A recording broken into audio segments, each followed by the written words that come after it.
महानगरपालिकांच्या पार्श्वभूमीवरती मनसेकडून आता मुंबईमध्ये मोठे फेरबदल केले जाणार आहेत। काम न करणाऱ्या विभाग अध्यक्ष आणि शाखा अध्यक्षांना नारळ दिला जाणार आहे।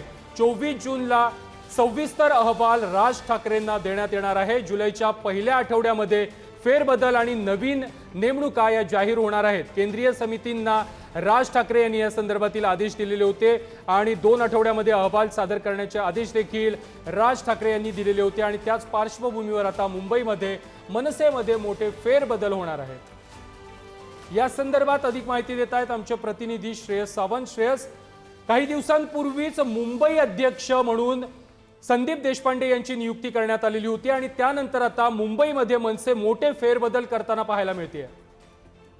खरं तर प्रथमेश हेच खरं आहे, कारण आपण बघितलं केंद्रीय समितीची खरं तर जेव्हापासून घोषणा झाली तेव्हापासून ते केंद्रीय समिती कामाला लागली असं आपल्याला म्हणावं लागेल। मनसे आता फ्रंट फूटवर येऊन प्रत्येक गोष्टी सामोरे घेते। एकंदर पाहायला गेलं तर जे विभाग प्रमुख, जे शाखा प्रमुख, जे आतापर्यंत पक्षात त्यांच्यापर्यंत जबाबदार होत्या, ते जर काम करत नसतील तर त्यांना काढून दुसऱ्या नियुक्त करा, असं थेट आदेश आता मनसे अध्यक्ष राज ठाकरे या समितीने दिलाय।